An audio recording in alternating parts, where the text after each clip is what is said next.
Pois é, meu irmão. Quarta-feira tá pegando fogo. Pra quem imaginou, né, que a quarta-feira ia ser sem graça, xoxa, se enganou bonito. Tem muita coisa acontecendo, tem muita coisa interessante pra gente poder falar com vocês aqui agora, tá? Então, vamos entender tudo que tá acontecendo. Tem a CIA envolvendo no meio, o Alexandre de Moraes sendo citado pelo governo norte-americano, né? Denúncia do Eduardo Bolsonaro, que participou de reunião agora com o governo norte-americano. Enfim, a coisa tá pegando fogo, né? Então não pense que a quarta-feira foi tranquila, porque não foi. A nossa novela está emocionante, não tenha dúvidas sobre isso. Mas vamos entender tudo que está acontecendo. Já estou vindo para a tela do nosso aplicativo aqui. Não esquece, tá? De se inscrever no canal, curtir e compartilhar. Como tem tanta matéria, não vou ficar aqui prolongando, né? Fazendo aquela abertura mais extensa, como muitas pessoas preferem, né? Que eu faça ali a abertura explicando quais são, né, as matérias que eu vou falar. Então já vamos direto para a matéria. Curta, compartilhe, inscreva-se e bora para cima, porque o bicho tá pegando. Dá uma olhada nessa matéria. Os Estados Unidos justificaram o tarifaço contra o Brasil por preocupações com censura e direitos humanos. O que acontece?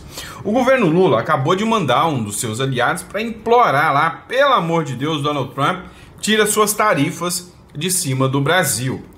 Tá, chegando lá, teve uma coletiva de imprensa com o governo norte-americano e algum repórter pentelho resolveu perguntar sobre as tarifas no Brasil. O governo norte-americano falou: não, tarifas no Brasil 10% é a global, que eu estou colocando para todo mundo. Agora, os outros 40% é porque o Brasil censura norte-americanos e viola direitos humanos. E aí, quando ele falou isso, ele citou uma certa pessoa, não sabe quem é? Eu vou te contar. O representante comercial dos Estados Unidos, Jamieson Gree, não, parece até nome do Jamierson, né? De pedreiro, né? Jamieson Gree afirmou que as tarifas de 40% impostas a produtos brasileiros estão relacionadas a preocupações extremas com o Estado de Direito e a censura dos direitos humanos no Brasil. Antes que você me enche o saco, tá? Quando eu brinquei aqui, parece o nome de pedreiro. Eu já fui pedreiro, já fui gesseiro, então eu tenho o direito de criticar, né? Ô Jamierson, né? É nome de pedreiro, né? É jeitão de pedreiro. Eu já fui pedreiro, eu sei como é que funciona o esquema, tá? Antes que você venha me encher o saco, não tô desdanhando, até porque eu ainda faço parte da classe, porque eu não atuo mais, mas eu sei fazer, então eu ainda sou pedreiro, ainda sou gesseiro, ainda sou pintor, ainda sou eletricista, sou pau para toda obra. Um juiz brasileiro assumiu a responsabilidade de ordenar que empresas americanas se autocensurem, dando-lhes ordens secretas para gerenciar o fluxo de informação sobre o Estado de Direito em relação a oponentes políticos no país, declarou o Gree, né? Vamos lá. Quando ele está falando de um juiz brasileiro, quem que você acha que ele está falando, né? Olha só o trecho aqui, né? E aí eu tenho certeza que vocês vão entender o que eles estão falando. Eu joguei numa IA aqui para dublar para vocês. Sobre o Brasil, as tarifas de 50% sobre o Brasil. Você pode explicar por que eles estão sendo atingidos com tarifas de 50% e por que isso se enquadra na Lei de Poderes Econômicos de Emergência Internacional?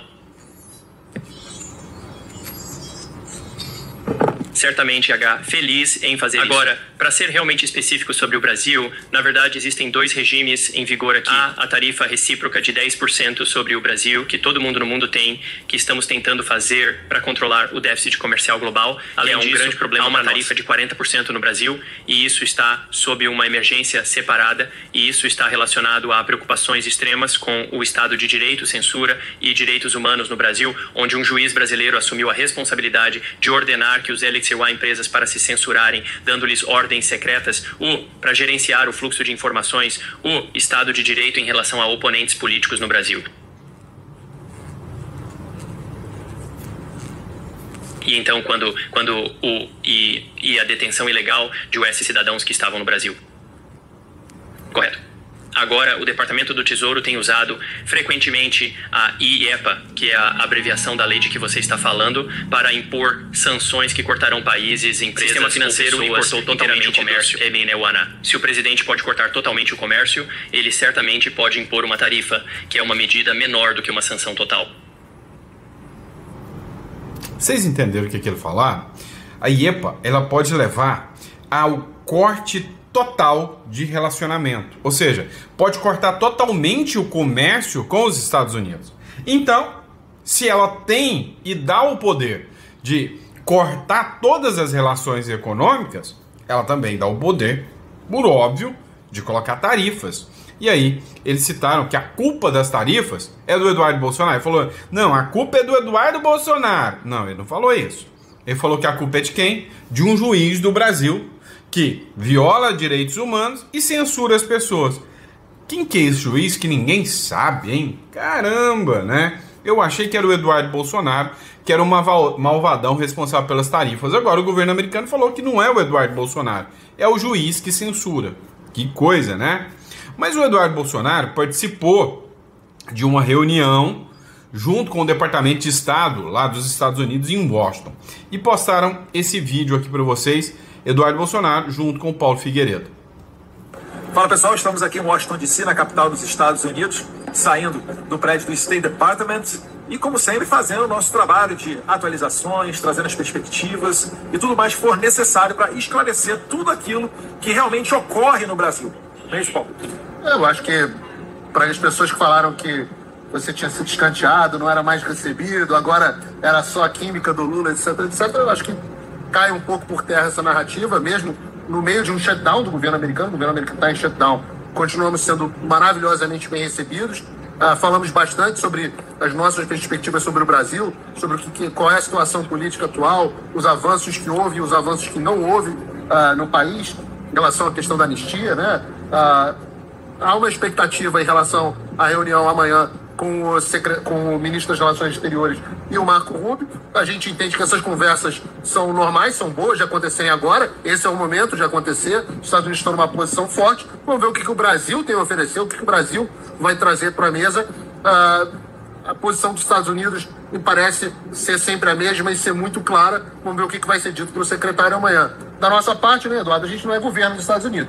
A gente vem aqui, expõe nosso ponto de vista, é ouvido, e eu acho que continuamos sendo bastante ouvidos e vamos continuar tendo outras reuniões aqui. É importante ressaltar, finalizando, que o Marco Rubio é o único que vai tratar, né, em todo o resto do mundo, quem trata da questão comercial é a equipe comercial.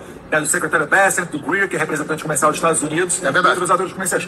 Apenas o Brasil, devido ao forte conteúdo político, que hoje foi reafirmado por Scott Bassett e Greer, né, numa coletiva de imprensa, na sede do FMI Banco Mundial, mas apenas o Brasil é que terá como líder, negociador da questão comercial, o secretário Marco Rubio. Então isso daí diz muito.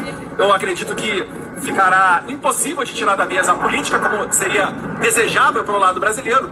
Então vamos aguardar a reunião de amanhã, mas a gente tem uma convicção muito forte de que os Estados Unidos seguirá trabalhando para reduzir o poder de regimes totalitários, pessoas que censuram e também que atrapalham a vida das empresas americanas. Acho que o mais importante é a gente ver que não houve uma mudança na política externa dos Estados Unidos. Tudo permanece como estava. O Brasil vai fazer a sua oferta, vai fazer o seu pleito e vai ouvir de volta qual é a resposta americana. Qual é a resposta americana? A gente não sabe, a gente não é secretário de Estado, a gente não vai estar dentro da reunião, mas eu acho que, como o Eduardo disse muito bem, hoje o secretário do Tesouro e o USTR, o representante de comércio, Greer, deixaram muito claro que da nossa tarifa hoje no Brasil, só 10% são questão comercial, 40% são questão política. Como é que vai resolver a questão política? Boa sorte para o Mauro Vieira. Anistia segue mais viva do que nunca. Pois é, pessoal. Aí fica aí, né, o recadinho do Eduardo Bolsonaro e Paulo Figueiredo, que participaram hoje de mais uma reunião, né? Agora o bicho tá pegando. Defesa de Tagliaferro pede a Edson Fachin, o atual presidente do Supremo Tribunal Federal, a revisão das decisões do ministro do Supremo Alexandre de Moraes. O Eduardo Tagliaferro, vocês devem saber, ex-assessor lá no TSE do ministro Alexandre de Moraes, ele que faz denúncias gravíssimas contra, né, o Alexandre de Moraes, dizendo inclusive que existiu fraude processual nos processos, né, que perseguiam a direita aí no Brasil, né? E aí a grande questão que fica agora é como que vai ser o posicionamento do Fachin. Ele pediu para o Fachin uma reclamação contra a decisão do ministro Alexandre de Moraes no processo em que ele é investigado. De acordo com a defesa, Moraes teria negado acesso aos autos da investigação, que reúnem documentos, provas e decisões já produzidas, o que, segundo os advogados, configura uma violação a uma própria súmula do STF.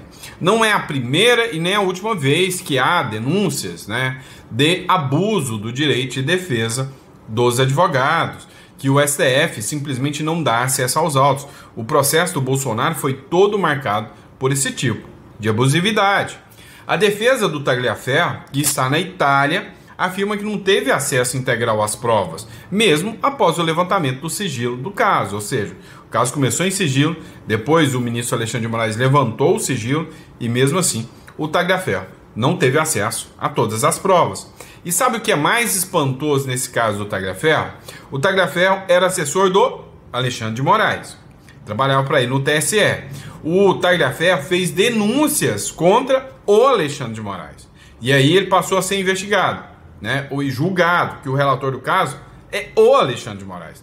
Então é a mesma coisa de que eu faça denúncia contra alguém e essa pessoa vai julgar se a minha denúncia é justa ou não. Isso não faz sentido. Abre aspas. A continuidade da ação penal, sem o devido conhecimento dos fatos e provas, impede uma defesa eficaz e pode resultar em injustiças. Enquanto o inverso, a concessão da medida liminar em absolutamente nada influenciará a causa, que pelos crimes imputados nem de perto se vê avizinhada a prescrição, argumenta a defesa em petição encaminhada ao STF, né? Ou seja, ele fala que não tem risco de prescrever, que não tem risco de nada, então nada mais justo que o Fachin, né, apresentar aí as provas, tá? Vamos lá, pessoal, matéria da Folha de São Paulo que nós vamos discutir agora com vocês. Estados Unidos ameaça a Venezuela com bombardeios pesados B-52. Gente, é a Folha de São Paulo, tá? O jogo tá ficando interessante demais. Estados Unidos está partindo com tudo para cima da Venezuela. Quem sabe logo logo a gente tem uma notícia aí boa vindo do Mar do Caribe. A Força Aérea dos Estados Unidos enviou 3, não foi um, foi 3 bombardeios estratégicos B-52 nessa quarta-feira para um voo no Mar do Caribe junto à costa da Venezuela, chegando a menos de 200 quilômetros de Caracas. A nada sutil ameaça ocorre no momento em que as tensões entre o governo de Donald Trump e o governo Maduro estão em alta, ou seja, estão com pressão total. Não parou por aí. Depois da Folha de São Paulo, quem está em alerta com o assunto? A Globo. Pois é, o governo Trump autoriza ações secretas da CIA, né, Agência de Inteligência Americana, para operações letais na Venezuela, ou seja, para operações que podem entrar e abater figuras dentro da Venezuela. Quem será a figura que o Donald Trump quer abater, hein? Quem será? O Emanuel Rincon, que é um ativista venezuelano, né, talvez hoje um dos venezuelanos mais fortes, um dos jornalistas venezuelanos mais fortes, fora da Venezuela, né? Ele escreveu o seguinte: olha, o presidente Donald Trump já autorizou a CIA a executar missões de inteligência e ataques letais dentro da Venezuela em conta da narcotirania de Nicolás Maduro, segundo a matéria do The New York Times. Meu amigo, é The New York Times dando aí, né, uma ótima notícia pra gente, né? A administração do Trump autoriza, né, a utilização da CIA nas ações na Venezuela, meu amigo. O jornal The New York Times publicou em 15 de outubro de 2025 que a administração Trump autorizou clandestinamente a CIA a realizar ações secretas na Venezuela, incluindo operações que podem ser letais. Essa autorização representa uma escalada significativa na pressão dos Estados Unidos contra o governo autoritário de Nicolás Maduro. A CIA pode conduzir várias operações na Venezuela, no Caribe, podendo atuar sozinha ou como parte de uma campanha militar mais ampla, com o objetivo principal de tirar Maduro do poder, é o que escreveu The New York Times. E aí que o jogo fica mais interessante ainda. Apareceu o esquerdista Gabriel Boric para dar, né, um recadito aqui. O que o Gabriel Boric falou? O presidente do Chile, Gabriel Boric, vinculou diretamente ao regime de Nicolás Maduro com o assassinato do ex-militar venezuelano Ronald Ojeda Ipiri, né? E pediu, desde a esquerda, não perder de vista que os desvios autoritários podem estar na ordem do dia em qualquer lado e que a defesa da democracia tem que ser sem duas balanças, né? Dois pesos e duas medidas, né? Dois estandartes, né? Recordando o aspecto que o ditador Nicolás Maduro se roubou, né? Roubou, fraudou as eleições na sua pátria. Caramba, parabéns ao Gabriel Boric aqui, esquerdista e falando a real. Maduro é um ladrão, roubou as eleições, né? É simples assim, coisa que o Lula evita falar, coisa que a maioria dos esquerdistas evitam a falar. E o pior, tem outros esquerdistas, como a Sheinbaum, que é a presidente do México, que apoiam esses caras. Olha só que vergonha para o povo mexicano. A Sheinbaum disse: não vou. A cúpula das Américas. A mandatária informou que não assistirá devido à exclusão de Cuba, Nicarágua e Venezuela. Ou seja, por causa de que esses ditadores foram expulsos, ela não vai se colocando ao lado dos ditadores. Que papelão do México!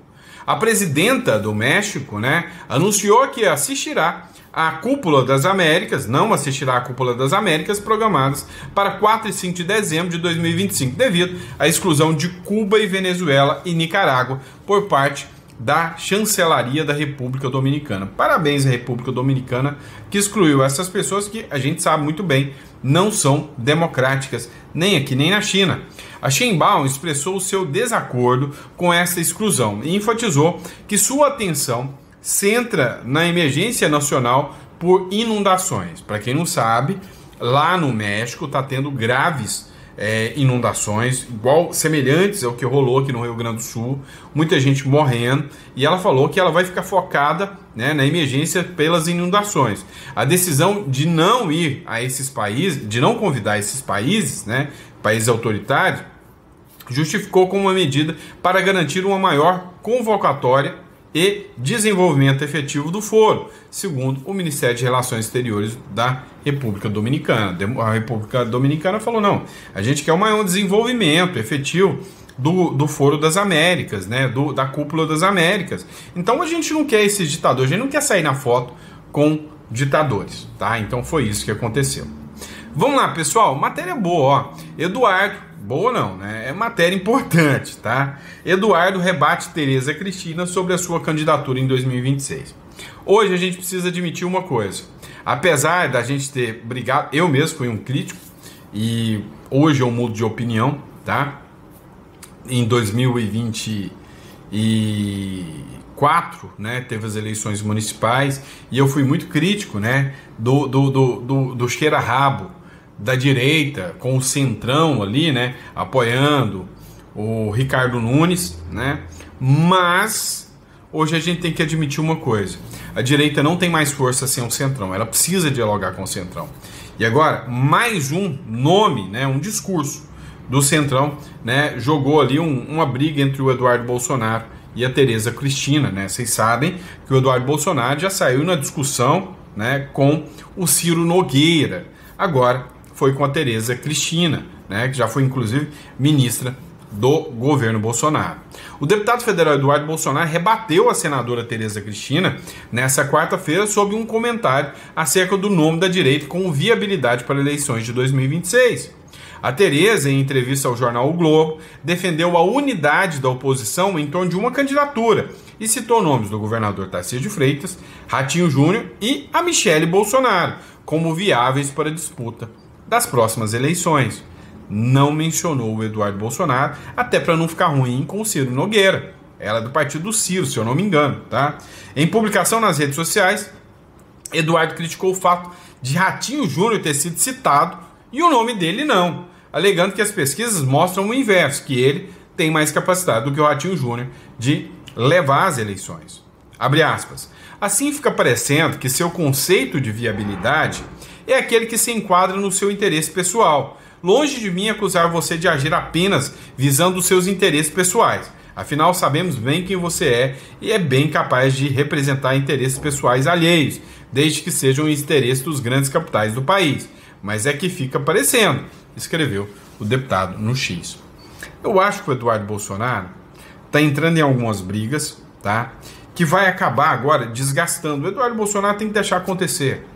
Eu acho que o Eduardo Bolsonaro tinha que deixar para agir na hora certa. Não adianta o Eduardo Bolsonaro tentar fazer gritaria agora para falar que ele é o candidato da direita. Isso só vai chamar cada vez mais atenção para ele. Eu acho que o Eduardo Bolsonaro está fazendo um trabalho interessante, tem que continuar fazendo o trabalho na dele, mas sem esses embates agora com o Centrão e com sabe, um desgaste desnecessário com a Tereza Cristina, tá? Olha o que o Paulo Figueiredo falou. Isso aqui é real, cara. Não adianta o Centrão tentar tirar o nome do Bolsonaro da jogada, que eles não vão conseguir. A não ser que o STF anule todo mundo. Mas dá uma olhada no que o Paulo Figueiredo falou. A gente não vai ceder. O Eduardo vai estar inelegível, não tem problema. O candidato é o Flávio. Não, o Flávio está inelegível, não tem problema de botar Michele. Vocês não têm alternativa, vai ser impossível enterrar o sobrenome do Bolsonaro da política brasileira, por mais que vocês tentem. E o nosso papel aqui vai ser continuar fazendo pressão internacional. E a gente está trabalhando duro para expandir esse trabalho para a Europa. Em resumo, a nossa missão aqui é a missão que deveria ser sempre a missão do bolsonarismo.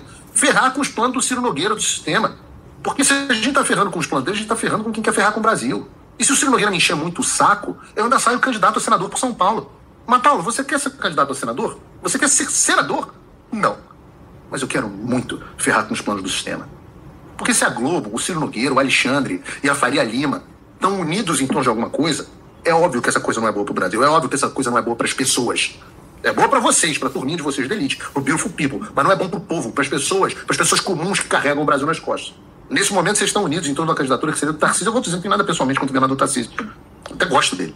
Gosto mesmo. O problema é o Tarcísio está colocando água no chope dizendo que vai ser candidato à reeleição de São Paulo. Aí agora os caras estão pulando para qualquer galho que estiver disponível. Ratinho Júnior. Ratinho Júnior. A cogitação do nome de Ratinho Júnior revela de forma máxima o desespero do sistema de não conseguir trazer o Tarcísio para a disputa. Ratinho Júnior. Deixa eu falar uma coisa aqui para vocês. Vocês estão em outro planeta. Se Ratinho Júnior for para as urnas, ele vai ser humilhado. Talvez ele não vá nem para a disputa, porque quando levantarem o nome dele com o Bolsonaro nas pesquisas, Ratinho Júnior vai pontuar em um dígito. E eu, de fato, aqui não é um comentário também depreciativo em relação ao Ratinho Júnior. Mas eu digo que quem aceitar ser um peão do sistema vai cair do cavalo e vai cair feio. E a razão por trás dessa queda é o grau de desconexão que vocês têm com a realidade. Porque se você acha mesmo que o Ratinho Júnior tem voto fora do Paraná, pergunta, você aí do chat pergunta para 5 pessoas da sua família se elas sabem quem é o governador do Paraná. Se perguntar quem é Ratinho, as pessoas acham que é um apresentador do SBT, porra. Faz sentido que o Paulo Figueiredo falou, né? Que realmente o Ratinho Júnior não tem esse apoio todo. E vai depender, né? Se o Bolsonaro vai dar apoio a ele ou não. Se o Eduardo Bolsonaro for candidato, ou a Michele, ou o Flávio, eu te garanto que não vai sobrar muito pro Ratinho Júnior, né? A Michele Bolsonaro, todo mundo tá vendo que ela é um nome viável. E não é à toa que o líder do PT está detonando tanto ela, né? Ou seja, que ela está sofrendo tantos ataques da turma do PT. A Michele Bolsonaro reage à líder do PT. Ele me ama. Deus me livre, né, Michele? Que coisa, né? Falar com um sujeito desse. Lindenberg protocolou uma representação criminal junto à PGR, pedindo uma investigação contra a Michele por crimes contra a administração pública e atos de improbidade administrativa, que teriam sido cometidos no programa Pátria Voluntária, criado pelo ex-presidente Jair Bolsonaro, com Michele à frente da gestão. O Bolsonaro criou um programa chamado Pátria Voluntária, onde a Michele Bolsonaro acabou, né, à frente dessa gestão.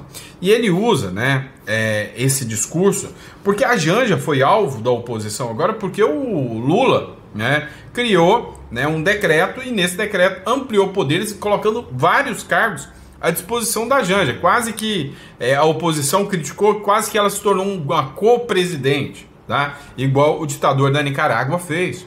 Em uma publicação na rede social, a Michelle repostou uma publicação com a notícia, acompanhada da frase "ele me ama", né? Acompanhada de um emoji de risada. Ou seja, o jogo político está cada vez mais acirrado. Vamos lá. E o Lula? Vou poupar os ouvidos de vocês, fiquem tranquilos, tá? Ao lado de Mota, Lula diz que Congresso nunca teve tão baixo nível. Que vergonha, viu, senhor Hugo Mota, né? Ouvir uma coisa dessa, né? E não defender o grupo onde você é o líder. Que líder é esse que vê, né, um outro sujeito detonando, né, o seu exército ali, o seu grupo, e fica calado com isso? Que absurdo, né? Que absurdo. O presidente Luiz Inácio Lula da Silva afirmou nessa quarta-feira que a atual composição do Congresso Nacional é de baixo nível e pediu mais responsabilidade na escolha dos representantes nas eleições do próximo ano. Responsabilidade para quem? A declaração ocorreu durante um ato no Rio de Janeiro que contou com a presença do presidente da Câmara dos Deputados, Hugo Mota. Se eu fosse um parlamentar hoje, eu teria ficado revoltado com o Hugo Mota, né? Envergonhado com o papel do Hugo Mota, tá ao lado de um cara desse que humilha a Câmara, assim, o tempo todo, né? A Câmara hoje é humilhada pelo STF, pelo presidente da República. Que vergonha essa situação. Hugo é presidente desse Congresso. Ele sabe que esse Congresso nunca teve a qualidade de baixo nível como tem agora. Aquela extrema-direita que se elegeu na eleição passada é o que existe de pior, afirmou o presidente Mota, que dividia palanque com o petista. Nem esboçou reação. Abre aspas, a gente não coloca a raposa para tomar conta do galinheiro, não. A raposa vai comer a galinha. Essas coisas que nós temos de levar em conta quando a gente analisa a nossa situação, ressaltou o petista, que, como eu disse, falou, né, que eles têm que tomar mais cuidado na hora de escolher, né, os candidatos, tá bom? Vamos lá, pessoal. O caso Felipe Martins ainda está dando muito o que falar. Teve um trecho aqui em que o advogado do Felipe Martins, né, deu algumas, sabe, uma lavada de alma aqui contra, né, a jornalista do UOL, né, a Raquel Landim. Dá uma olhada. Não, ele não disse isso, doutor. Desculpa corrigir o senhor. Ele disse que não consegue... Eu quero que você coloque na tela o trecho não, que perdão, ele disse... Graça, me ajude aqui. Graça, me ajude aqui. Tomei conhecimento de quem se tratava apenas posteriormente, após ampla repercussão nacional na mídia. Entendi. Mesmo assim, não consigo associar a pessoa de Felipe Martins a qualquer indivíduo que tenha participado de reuniões a qual tomei parte, enquanto exercia o cargo de comandante do Exército. Aí eu pergunto mais uma vez ali para vocês. Tirando isso, Raquel, o que sobra? Ficado preso preventivamente. Mas como que o senhor o exclui dessa trama golpista, sendo que é ele quem lê a minuta do golpe para os chefes militares? Muito bem, vamos lá. Aqui nós temos mais uma aberração. Por quê? Porque a acusação ela é baseada em absolutamente nada. E esse é um dos principais pontos das nulidades ali que a gente aponta. Veja, tudo o que a PF e a PGR ela se baseia e toma por verdadeiros são as declarações do delator Mauro Cid. Aquele mesmo que deu 7 versões, ou 11, cada um escolhe o número que quiser, porque foram tantas versões, dizendo que Felipe Martins fez isso. Não tem nenhum documento, não tem nenhum dado de geolocalização e não tem nenhuma outra testemunha. Não tem testemunha que fale que Felipe Martins estava nessa reunião, muito pelo contrário. Tem o depoimento do general. Tem o depoimento do comandante do Exército. Não, inclusive, se você olhar as nossas alegações finais lá, tem a declaração por escrito do general do Exército, Freire Gomes, afirmando categoricamente: não sei quem é Felipe Martins. Me foi apresentado dizendo assim: poderia ser ele. Né? Eu falei, possivelmente, se vocês estão dizendo, isso está na declaração que nós juntamos por escrito dele, do general Freire Gomes. Inclusive, diante do ministro Alexandre de Moraes, ele sustenta exatamente isso e ele fala livremente. Ele fala assim: eu gostaria de esclarecer aqui, excelência, uma confusão que foi feita Eu não afirmei que Felipe Martins estava naquela reunião. O que sobra? Pergunto a vocês, o que sobra? Não sobra absolutamente nada. Por quê? Aí há os registros de entrada. Eu ia comentar isso com o senhor, a entrada e saída dele do Palácio do Planalto. Os registros de entrada, né? Que a PGR ela não apresenta a cadeia de custódia, a PF não apresenta também. O GSI ele vem e fala que esses registros eram feitos de maneira manuscrita, e esses manuscritos nunca apareceram. E aí, o que acontece? Nós vamos lá e encontramos esses registros de entrada. Mas a prova válida, o documento oficial, foi uma resposta à Lei de Acesso à Informação, tá? Uma resposta de Lei de Acesso à Informação fornecida pelo GSI já do governo Lula, onde eles, a lista, né, de pessoas que entraram, não consta o nome de Felipe Martins, nem no dia 6, nem no dia 7, e sequer existe dia 9, que a PGR agora inventou, e sei lá o que ela fez, criou agora nas alegações finais, inclusive fato novo, um pouco mais adiante a gente pode até tratar disso, mas não há mais prova. Nós destruímos tudo isso com os dados de geolocalização do Felipe, com os dados do Uber do Felipe e com o depoimento de todas as testemunhas. O general do Exército disse que ele não estava na reunião. Não, ele não disse isso, doutor. Desculpa corrigir o senhor. Ele disse que não consegue... Eu quero que você coloque na tela o trecho que ele Perdão, ele disse...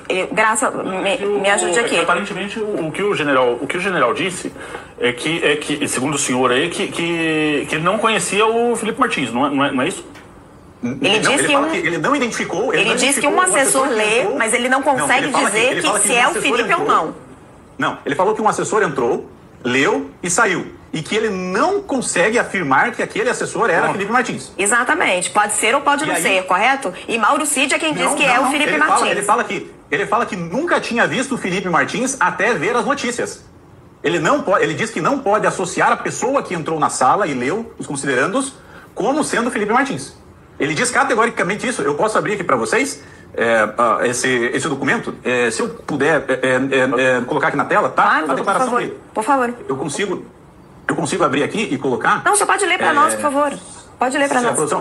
Ela coloca ali, conhecimento pessoal. Registro que à época dos fatos eu não conhecia o senhor Felipe Martins, não sabia quem era, jamais tive contato direto com ele e nunca convivi com essa pessoa. Tomei conhecimento de quem se tratava apenas posteriormente, após ampla repercussão nacional na mídia. Entendi. Mesmo assim, não consigo associar a pessoa de Felipe Martins a qualquer indivíduo que tenha participado de reuniões a qual tomei parte, enquanto exercia o cargo de comandante do Exército. Aí eu pergunto mais uma vez ali para vocês. Tirando isso, Raquel, o que sobra? Ou seja, por quê? O comandante do Exército à época, o presidente em exercício na época, o comandante da Aeronáutica, o comandante da Marinha e o ministro da Defesa, que estavam ali naquela reunião, disseram que Felipe Martins não estava. Todos eles disseram. Aí eu te pergunto, aonde que foi parar o indúbio pro réu, né? Onde que foi parar, simplesmente, né, a situação de que eu não tenho nenhuma prova válida, eu só tenho uma fala de um delator que não, por si só a própria lei fala que não é válido, tem que estar consubstanciado em outras provas, eu não tenho nada disso, e aí eu tenho um cara que diz, não posso falar que é ele, eu nunca vi, não posso falar que é ele, não tem como eu afirmar isso. Tá, eu tenho uma dúvida, indúbio pro condenates bolsonaristas ou é indúbio pro réu? Pois é, não foi o indúbio pro réu, indúbio condenate bolsonarista, é o que aconteceu aqui, né? É uma vergonha o que está acontecendo no direito brasileiro, né? É o que está acontecendo no direito brasileiro. E é isso, pessoal. Espero que vocês tenham gostado. É sempre um prazer e uma honra estar aqui com vocês. Lembre-se de entrar em contato aí com a Imigra Mais, você que busca, né, um plano B em relação ao Brasil. Imigra Mais, melhor empresa de imigração do Brasil. Para Uruguai e Paraguai. Vale muito a pena conhecer, tá bom? Um grande abraço, fiquem com Deus e eu vejo vocês no próximo editorial. Abraço!